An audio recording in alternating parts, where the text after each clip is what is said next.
तो सीएसएस के अंदर जो सबसे इंपॉर्टेंट है वो है हर बंदे के जहन में, हर जो नया कैंडिडेट है, नया जो डिसेबल पर्सन सीएसएस के लिए अप्लाई करने वाला, उसके जहन में एक सवाल आता है कि आया कि इसमें कोटा सिस्टम होता है डिसेबल पर्सन के लिए या नहीं होता।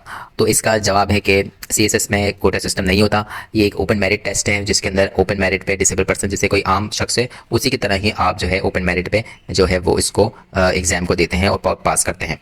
अच्छा, पहली बात तो ये हो गई कि ये एक ओपन मेरिट टेस्ट है, इसमें कोई भी जो है वो कोटा सिस्टम नहीं है स्पेशली फॉर डिसेबल पीपल। अगर आप डिसेबल हैं, आपको ऐसा लगता है कि आप सेलेक्ट हो जाएंगे, आपका जो है वो एग्जाम एक अलग ही कोई बंदा चेक करेगा, सारे डिसेबल पर्सन के एग्जामिनेशन जो पेपर्स है कोई और चेक करेगा, ऐसा नहीं है। सबके एग्जाम बराबर होंगे। हाँ, ये ज़रूर होगा कि उस पर ये ज़रूर लिखा होगा कि आप डिसेबल हैं, सारी चीज़ें आपको एक अलग वो होगी, आपकी जो ID कार्ड पर सारी चीज़ें हैं वो अलग होगा। लेकिन ऐसा नहीं है कि आपका जो एग्ज़ाम है वो या कोटा है वो एक अलग हो, ऐसा नहीं होगा, सबकी तरह आपके बराबर चलेगा।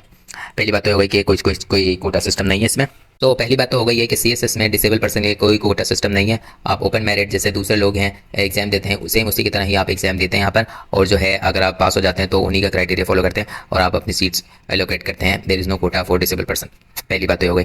दूसरी बात इसमें ये है कि अगर आप डिसेबल पर्सन हैं और सीएसएस के जैसे कि आपको पता है कि 10 से 12 ग्रुप्स हैं इंडिया पाकिस्तान में, सीएसएस में, बांग्लादेश में।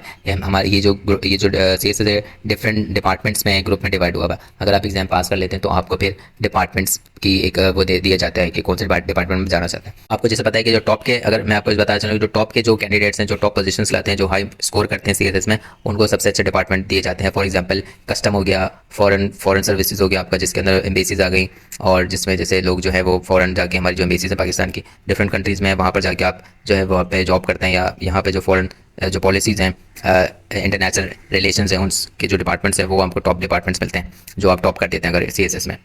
आप देखा जाता है कि ये तो हो गए 10 से 12 डिपार्टमेंट सीएसएस में जो आ रहे हैं। Land and revenue, custom, administrative, postal, railway, military and land, ये सारे डिपार्टमेंट्स आ जाते हैं। लेकिन जो डिसेबल पर्सन है उनको तकरीबन आधे डिपार्टमेंट्स में हिस्सा नहीं ले सकते। फॉर एग्जाम्पल जैसे कि मिलिट्री लैंड हो गया, इसमें आप नहीं ले सकते। पुलिस हो गया, इसमें नहीं जा सकते। और जो है और भी डिफरेंट डिपार्टमेंट्स हैं जहाँ पे डिसेबल पर्सन को अलाउ नहीं किए वो जाते हैं।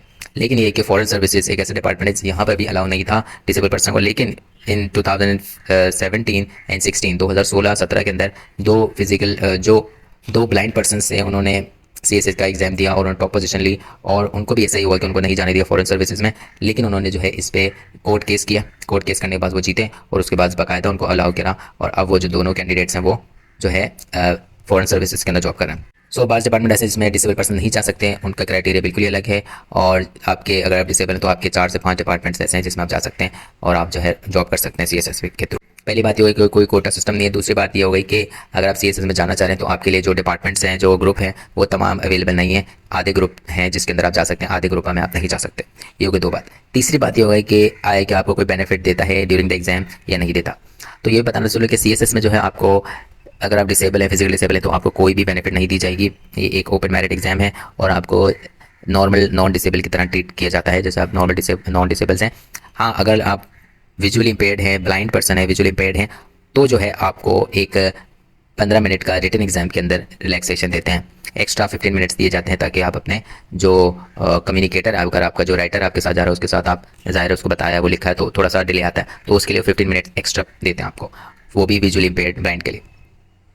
सो ये थी कुछ शॉर्ट सी वीडियो रिगार्डिंग ऐसे लोग जो CSS exam, central superior services का एग्ज़ाम देना चाहते हैं और जो है वो इन्फॉर्मेशन लेना चाहते हैं। तो ये एक ब्रीफ इन्फॉर्मेशन थी उनके लिए। और अगर आपको डिटेल इन्फॉर्मेशन चाहिए इसके लिए तो मैं कोशिश करूँगी आपको इसकी डिटेल इन्फॉर्मेशन भी दूँ, और इसके लिए डिटेल वीडियो मैं बना सकता हूँ। सो आप बताइएगा कि आपको वीडियो कैसी लगी, कोई सवाल है तो पूछेगा, and I happy to give you the answer, and I see you in the next video. Thank you very much, bye.